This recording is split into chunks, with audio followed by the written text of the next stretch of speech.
APDSC 2026-2027 social new syllabus. What is democracy అనగా ప్రజాస్వామ్యం అంటే ఏమిటి? వై డెమోక్రసీ ప్రజాస్వామ్యం ఎందుకు? ఈ విషయం కోసం చర్చించుకుందాం. ప్రజాస్వామ్యం అంటే మీరు అప్పటికే వివిధ రకాల ప్రభుత్వాల గురించి చదివి ఉంటారు, విని ఉంటారు. ప్రజాస్వామ్యంపై మీకు ఉన్న అవగాహన ఆధారంగా కొన్ని ఉదాహరణలు ప్రస్తావిస్తున్నాను. మొదటగా ప్రజాస్వామ్య ప్రభుత్వాలు, రెండవదిగా ప్రజాస్వామ్య ఇతర ప్రభుత్వాలు. మరికొన్ని సాధారణ లక్షణాల గురించి తెలుసుకుందాం. ప్రజాస్వామ్యం అనేది పాలకులు ప్రజలచే ఎన్నుకోబడిన ప్రభుత్వ రూపం అనే సాధారణ నిర్వచనంతో మనం ప్రారంభిద్దాం. ఇది అనేక ప్రశ్నలు లేవనెత్తుతుంది. ఈ నిర్వచనంలో పాలకులు ఎవరు? ఏ ప్రభుత్వమైనా ప్రజాస్వామ్యంగా పిలువబడాలంటే ఏ అధికారాన్ని ఎన్నుకోవాలి? ఎన్నుకోబడిన అధికారాలు ప్రజాస్వామ్యంలో ఏ నిర్ణయాలు తీసుకోవచ్చు? ప్రజాస్వామ్యం ఎన్నికల్లో ఎలాంటి ఎన్నికలు ఉంటాయి? ఒక ఎన్నిక ప్రజాస్వామ్యం బద్ధమైందిగా పరిగణించబడాలంటే ఏ ఏ నిబంధనలు పాటించాలి? పాలకులను ఎన్నుకోగల లేదా పాలకులుగా ఎన్నిక కాగల వ్యక్తులు ఎవరు?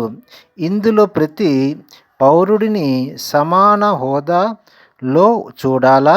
ప్రజాస్వామ్యం పౌరులు ఈ హక్కులను నిరాకరించగలదా?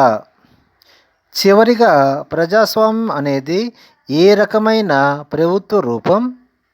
ప్రజాస్వామ్యంలో ఎన్నికైన పాలకులు తమ ఇష్టానుసారం వ్యవహరించగలరా? నచ్చినట్లయితే చేయగలరా? లేదా ప్రజాస్వామ్యం ప్రభుత్వం కొన్ని పరిమితులతో పని చేయాలా? పౌరులు కొన్ని హక్కులను గౌరవించడం ప్రజాస్వామ్యానికి అవసరమా? కొన్ని ఉదాహరణల సహాయంతో ఈ ప్రశ్నకు ప్రతి ఒక్కదానికి పరిశీలిద్దాం. ఎన్నిక కాబడిన నాయకుల చేత ప్రధాన నిర్ణయాలు. పాకిస్తాన్లో పర్వేజ్ ముషర్రఫ్ 1999లో అక్టోబర్లో సైనిక తిరుగుబాటుకు నాయకత్వం వహించారు. ప్రజాస్వామ్యయుతంగా ఎన్నుకుని ప్రభుత్వాన్ని పడగొట్టి తనను తాను దేశానికి ముఖ్య పాలకుడిగా ప్రకటించుకున్నాడు. ఆ తర్వాత అతడు తన హోదాను అధ్యక్షునిగా మార్చుకున్నాడు. 2002లో దేశంలో ప్రజాభిప్రాయ సేకరణ నిర్వహించాడు. అది అతనికి 5 సంవత్సరాలు పొడిగింపు మంజూరు చేసింది. పాకిస్తాన్ ప్రసార మాధ్యమాలు, మానవ హక్కుల సంస్థలు, ప్రజాస్వామ్య కార్యకర్తలు ప్రజాభిప్రాయాల సేకరణలో అక్రమ మోసం జరిగాయని ఆరోపించాయి. అతడు 2002 ఆగస్టులో సవరించబడిన పాకిస్తాన్ రాజ్యాంగ లీగల్ ఫ్రేమ్ వర్క్ ఆర్డర్ను జారీ చేశాడు. ఈ ఉత్తర్వు ప్రకారం దేశ అధ్యక్షుడు జాతీయ, ప్రాంతీయ శాసన సభలను రద్దు చేయవచ్చు. పౌర మంత్రివర్గం యొక్క పనిని సైనిక అధికారుల నియంత్రణలో ఉన్న జాతీయ భద్రతా మండలి పర్యవేక్షిస్తుంది.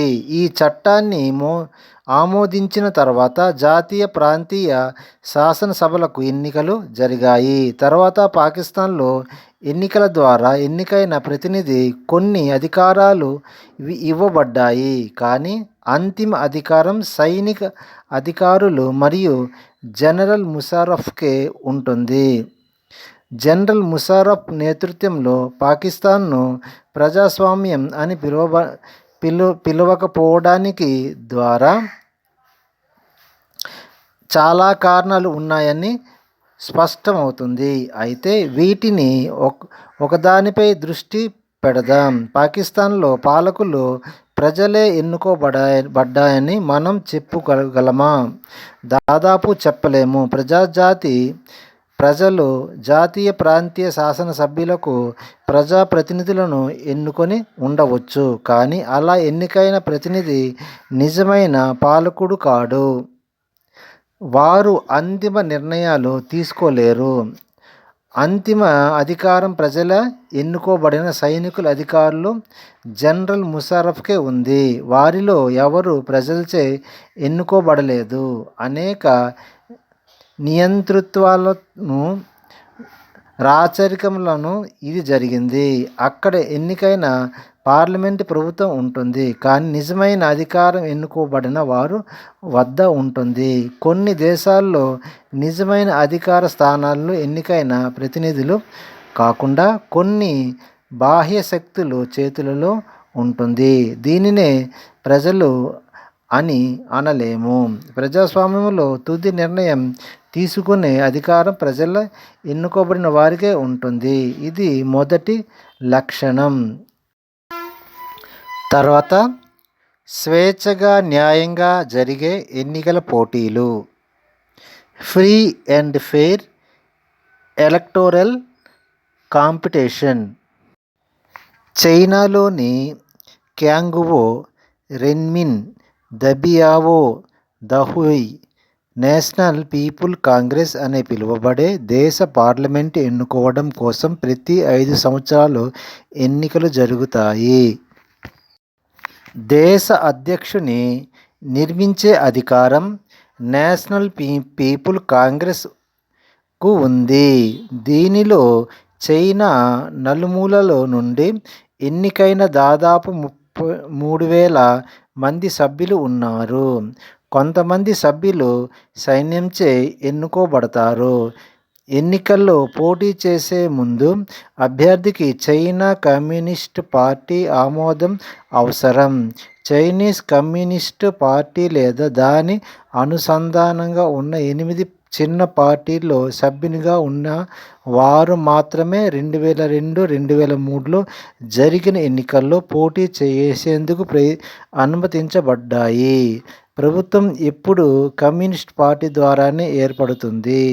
1930 సంవత్సరంలో స్వాతంత్రం పొందినప్పటి నుండి మెక్సికో తన అధ్యక్షుని ఎన్నుకోవడానికి ప్రతి 6 సంవత్సరాల తర్వాత ఎన్నికలు నిర్వహిస్తుంది. దేశం ఎప్పుడూ సైనిక లేదా నియంత పాలనలో లేదు. కానీ 2000వ సంవత్సరం వరకు ప్రతి ఎన్నికలోనూ పిఆర్ఐ ఇన్స్టిట్యూషనల్ రివల్యూషనరీ పార్టీ గెలుపొందింది. ప్రతిపక్ష పార్టీలు ఎన్నికల్లో పోటీ చేశాయి కానీ ఎప్పుడూ విజయం సాధించలేదు. పిఆర్ఐ ఎన్నికల్లో గెలుపు సాధించేందుకు అనేక చౌకబారు జిమ్మిక్కులను ఉపయోగిస్తుందని ప్రతిదీ ప్రభుత్వ కార్యకలాపాల్లో పనిచేస్తున్న వారంతా పార్టీ సమావేశాలకు హాజరు కావాల్సిందే. ప్రభుత్వ పాఠశాల ఉపాధ్యాయులు పిఆర్ఐకి ఓట్లు వేయమని తల్లిదండ్రులను బలవంతం చేసేవారు. ప్రతిపక్షాలు రాజకీయ పార్టీలను విమర్శించడం తప్ప వాటి కార్యకలాపాలు ప్రసార మాధ్యమాలు పెద్దగా పట్టించుకోలేదు. కొన్నిసార్లు పోలింగ్ కేంద్రాలు చివరి నిమిషంలో ఒక చోట నుండి మరొక చోటికి మార్చడం ప్రజలు ఓట్లు వేయడానికి కష్టతరం చేసింది. పిఆర్ఐ తన అభ్యర్థన కోసం ప్రచారంలో పెద్ద మొత్తం డబ్బు ఖర్చు చేసింది. చైనాలో ఎన్నికలు ప్రజలకు ఎటువంటి ఎంపికకు అవకాశం కల్పించవు. అధికార పార్టీని అది ఆమోదించిన అభ్యర్థులకు మాత్రమే ప్రజలు ఎంపిక చేసుకోవాలి. మనం దీనిని ఎంపిక అని పిలవవచ్చా? ఎలక్షన్ కనిపిస్తుంది కానీ వాస్తవానికి వారికి ఎంపికకు అవకాశం లేదు. ప్రజలు వ్యతిరేకంగా ఉన్నప్పటికీ అధికార పార్టీని ఓడించే అవకాశం లేదు. ఇవి న్యాయమైన ఎన్నికలు కావు. ప్రజాస్వామ్యంపై ఘన అవకాశాలకు మనం రెండవ లక్షణంగా జోడించవచ్చు. ఏదో ఒక రకంగా ఎన్నికలు నిర్వహించడం సరిపోదు. విభిన్న రాజకీయ పార్టీల మధ్య ఎంపికకు ఎన్నికల అవకాశం కల్పించాలి. ప్రజలు కోరుకుంటే ఈ ఎంపిక ద్వారా ప్రస్తుత పాలకులు బడడానికి అవకాశం ఉండాలి. ప్రస్తుతం అధికారంలో ఉన్నవారు కూడా ఓడిపోవడానికి అవకాశం ఉండేలా జరిగే స్వేచ్ఛ వివక్షపాతమైన ఎన్నికలే ప్రజాస్వామ్యానికి పునాది. ప్రజాస్వామ్య ఎన్నికల గురించి మనం 3వ అధ్యాయంలో ఎక్కువగా తెలుసుకుందాం. ఒక వ్యక్తి ఒక ఓటు ఒక విలువ. మరోసారి, ఒక వ్యక్తి ఒక ఓటు ఒకే విలువ.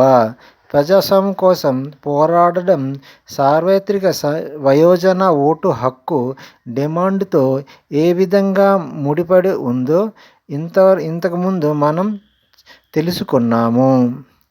ఈ సూత్రాలు ఇప్పుడు దాదాపు ప్రపంచవ్యాప్తంగా ఆమోదించబడింది.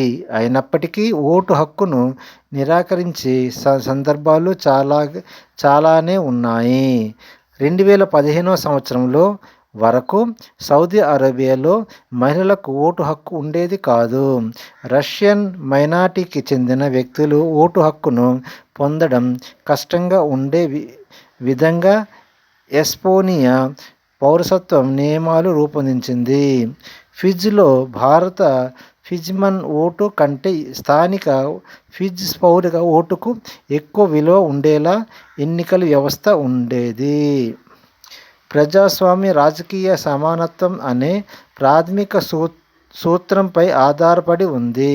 ప్రజాస్వామ్యంలో ప్రజలు వయోజన పౌరుడికి ఒక ఓటు ఉండాలి, ప్రతి ఓటుకి ఒక విలువ ఉండాలి అనే ప్రజాస్వామ్యం యొక్క 3వ లక్షణాన్ని ఇస్తుంది. దీనిని గూర్చి మనం 3 అధ్యాయంలో మరింత తెలుసుకుందాము. తర్వాత విషయం, సమన్వయ పాలన, హక్కులను గౌరవించడం.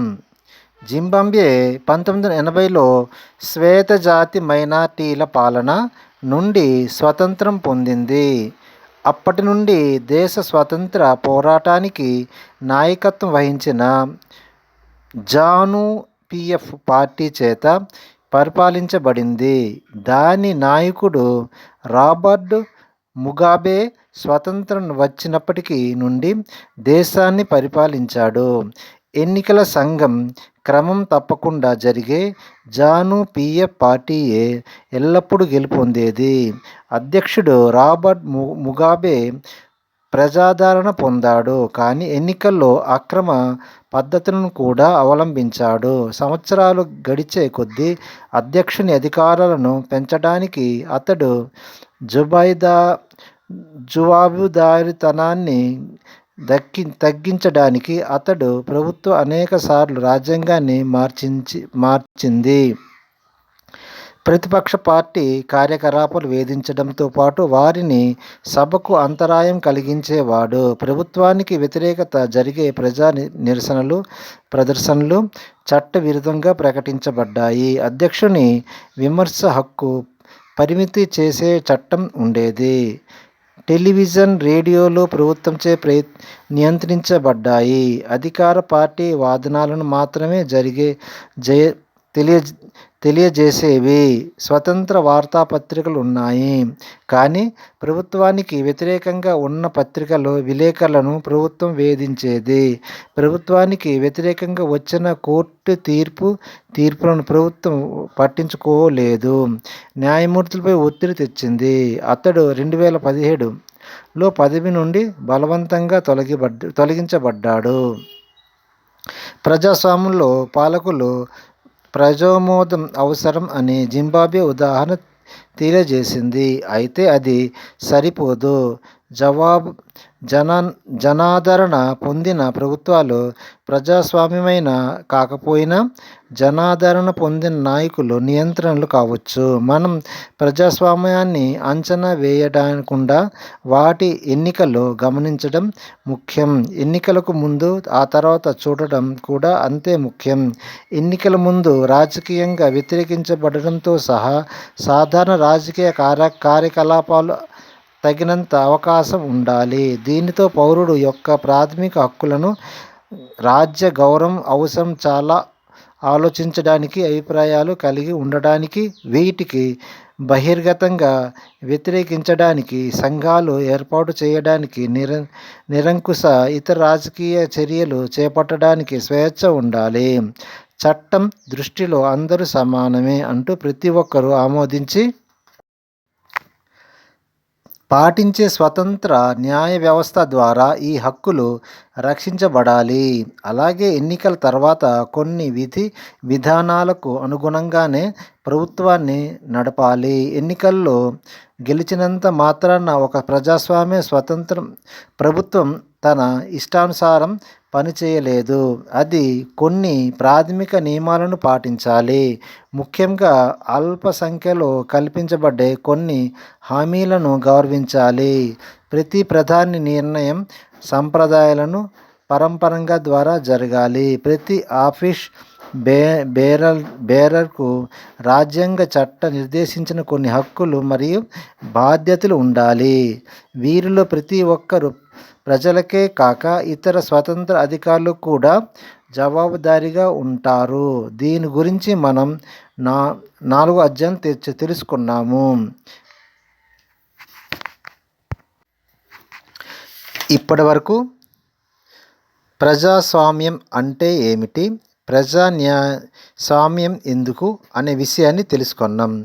ప్రజాస్వామ్యానికి ప్రజాస్వామ్య ప్రభుత్వాలు, ఇతర ప్రభుత్వాల గురించి, మరి ఎన్నుకోబడిన వానికుని చేత ప్రధాన నిర్ణయాలు, ప్రజాస్వామ్య లక్షణాలు, అదేవిధంగా స్వేచ్ఛగా న్యాయంగా జరిగే ఎన్నికల పోటీలు, తర్వాత ఒకే వ్యక్తి ఒకే ఓటు ఒకే విలువ అనే విషయాలు, ఇవన్నీ చాలా వరకు సమన్యాయ పాలన, హక్కులు గౌరవించడం, ఇటువంటి కూడా అన్ని విషయాలు క్షుణ్ణంగా ఈ యొక్క ఎపిసోడ్లోన నేను తెలియజేస్తున్నాను.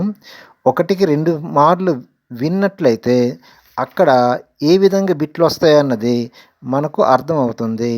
జింబాబ్వే శ్వేతజాతి మైనార్టీ పాలన నుండి స్వతంత్రం వచ్చిన సంవత్సరం ఏది అని ఒక క్వశ్చన్ ఇచ్చానుకో మీకు అర్థం అవ్వాలి. 1980లో శ్వేతజాతి మైనార్టీల పాలన నుండి స్వతంత్రం పొందింది అనేసి. అదే 2017లో పదవిని నుండి బలవంతంగా తొలగించిన రాజు ఎవరు, అతనికి ఎందుకు తొలగించారు అని ఒక పత్రికలో స్వాతంత్ర హక్కుని ఇవ్వలేదన్న రాజు ఎవరు అనేది, ఇటువంటివి కొన్ని ఉంటాయి. ఇవి ఇలా వినడం వల్ల ఏ వైపు నుండి బిట్టు మనకు వచ్చినా మనం చక్కగా దీన్ని ఆన్సర్ చేయడానికి అవకాశం ఉంది. దీన్ని గమనించగలరు. ఒకదానిని మరలా వినడం వల్ల చదివే కన్నా వింటే చాలా వరకు మన యొక్క జ్ఞాపకం ఉంటుంది. కాబట్టి ఒకవేళ ఇటువంటి బిట్లు మనకు వచ్చినా సరే దీన్ని ఏ విధంగా అటెంప్ట్ చేయాలన్నది మనకు ఒక అవగాహన కలుగుతుంది. కాబట్టి దీన్ని క్షుణ్ణంగా మొదటి నుండి చివరి వరకు చూసి మంచి మార్కులు సంపాదిస్తారని నా యొక్క ఉద్దేశం.